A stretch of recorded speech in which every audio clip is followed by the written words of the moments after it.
Harlem. Ellsworth Raymond Johnson, also known as Bumpy Johnson.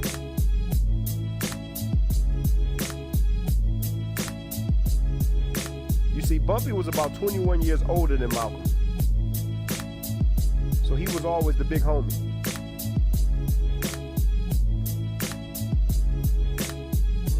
When Malcolm crossed over West Indian Archie, he was a dead man.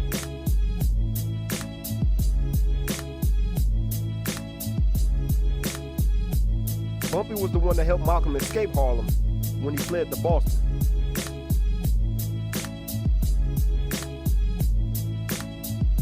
In the early 40s, Malcolm used to run the streets with Red Fox.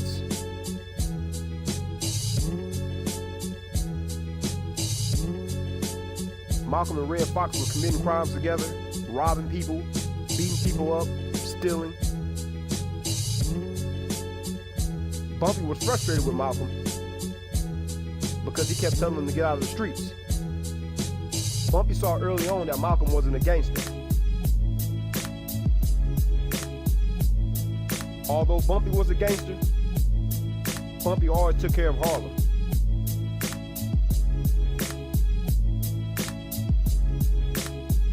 If Bumpy saw a family getting evicted, he would pay that family's debts.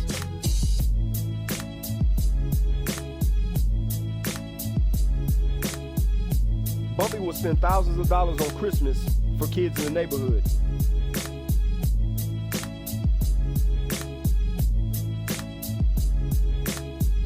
On Thanksgiving, Bumpy would pass out turkeys and other foods for Harlem.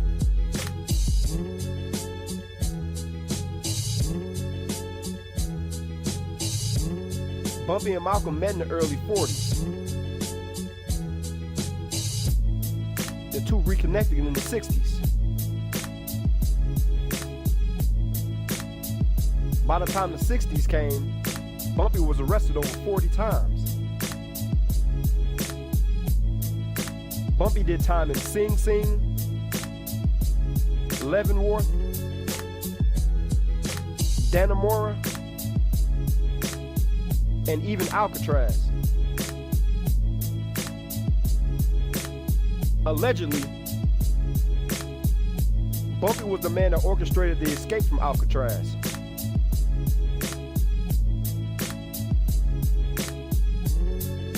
Although he didn't escape himself, Bumpy assisted. That was Bumpy, always helping out.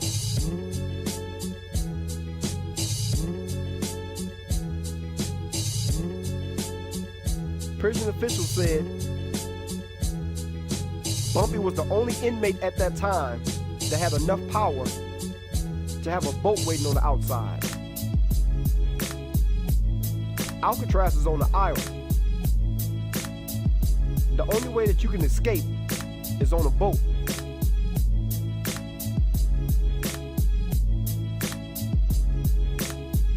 By the time the 60s came, Malcolm was a changed man.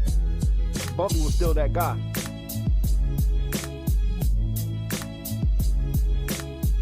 Around the time Malcolm was getting ready to leave the Nation of Islam, the two started getting closer. Malcolm told Bumpy about the death threats. In the NOI newspaper called Muhammad Speaks, the December 4th issue, 1964, there was a 5-page attack on Malcolm by the minister Louis Farrakhan. Bumpy told Malcolm, if you wanted Farrakhan dead, you just say the word. All you have to do is make that call. And Bumpy sent a message to the Nation of Islam saying the only reason you niggas still walking around breathing is because of Malcolm.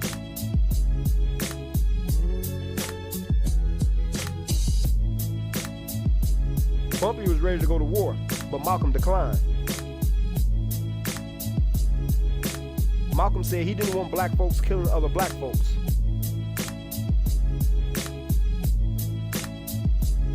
If you're questioning whether or not Bumpy had enough power to go up against the Nation of Islam, let me give you a better understanding of who Bumpy was. Bumpy ran with some pretty serious dudes. Nat Pettigrew, Alabama Black, Finley, Junie Bird,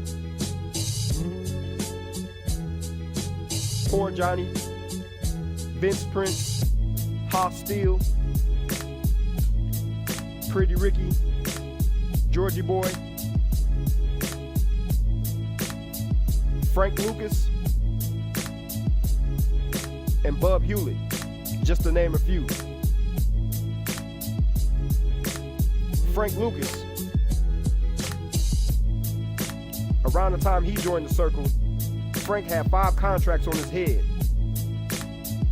Once Bumpy put the word out into the streets, all 5 contracts disappeared. Bub Hewlett, do you remember the scene from the movie Hoodlums? When Dutch Schultz was in the restaurant with Bub, and after Dutch got done eating, he told Bub to gather up those scraps to take home to his family.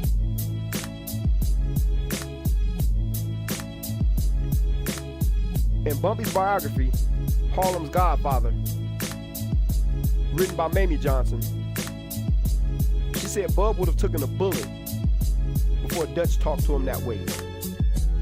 Bumpy couldn't even talk to Bub that way. Other people that was around Bub during that time said there's no way Dutch would have talked to Bub that way.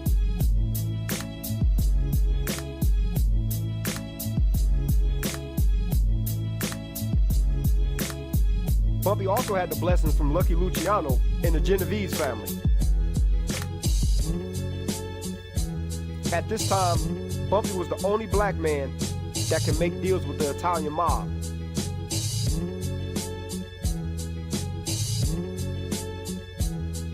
Bumpy and Lucky used to meet once a week to have dinner and play chess.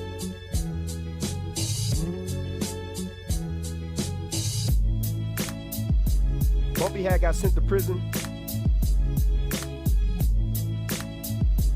and when he got released after his 10-year stretch, Bumpy had gained so much weight, everyone was asking Bumpy what happened.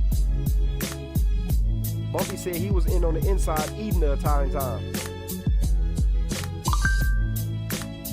Bumpy said the Italians was getting food shipped in, and they were cooking and eating all day.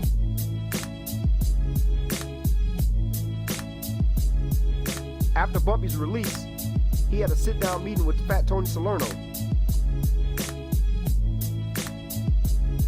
While Bumpy was away, the Italians moved in on a numbers game in Harlem.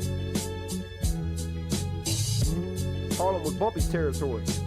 The reason Bumpy went to war with Dutch Schultz was because he tried to move into the numbers game in Harlem.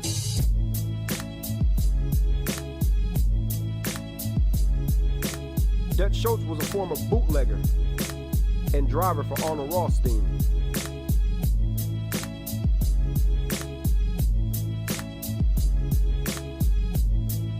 So during this meeting with Tony Salerno,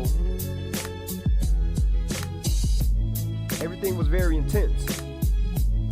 Bumpy pounded his fist on the table, raised his voice, and told Tony, "You can have the rest of New York, but Harlem is mine."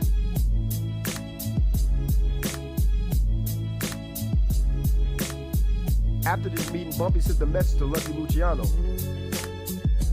Lucky sent the message to Fat Tony. Lucky told Tony, Bumpy is to get whatever he wants. This was the type of power that Bumpy had.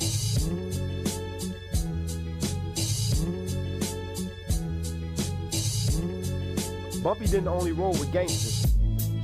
Bumpy also hung out with many celebrities. Bumpy and his wife, Mamie Johnson, used to go on double dates with Ruby Dee and Ozzie Davis.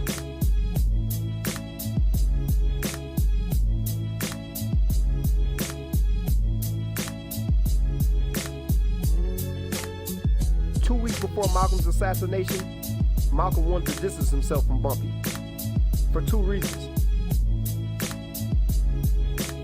One, he didn't want to get the press any more heat, and for 2, he didn't want to provoke the Nation of Islam by being surrounded by a bunch of gangsters carrying guns. Everyone knew Bumpy, and everyone knew Bumpy's reputation. And that reputation meant violence.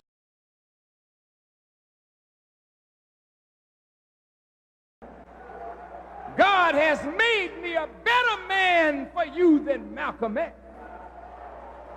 I'm standing where Malcolm would have stood if he had the character to stand where I'm standing. And frankly, it ain't none of your business. What have you got to say about it? Did you teach Malcolm? Did you make Malcolm? Did you clean up Malcolm? Did you put Malcolm out before the world? Was Malcolm your traitor or was he ours? And if we dealt with him like a nation deals with a traitor, what the hell business is it of yours?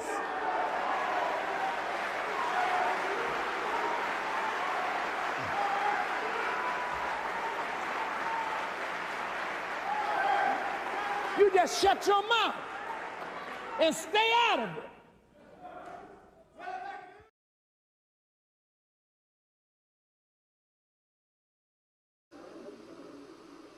Malcolm didn't know what he was playing with. No, he didn't. He didn't know what he was playing with. You don't jump up against a divine messenger of God like he did. He asked to die. And God obliged him. No, you don't understand. Like someone said, did you Muslims kill Malcolm? So the messenger said, and what if we did? He said, what if we did? Have you ever seen a leader scandalized like Malcolm scandalized Muhammad? Have you ever heard of anything like that? Don't you know if you scandalize a man who's loved and honored by the people, what are you asking for? You're asking for death. And he got what he asked for. And those who killed him, they weren't sneaking behind no damn counter. They came in the place where the man was preaching and killed him in front of his own followers. That's fearless men.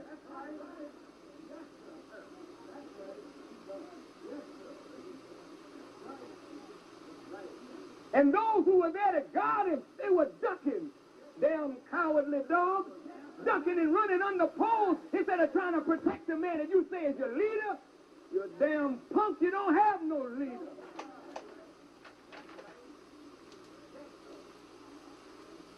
If he's your leader, why the hell don't you stand up for him? Now all of a sudden they can serve you a dead man on a platter.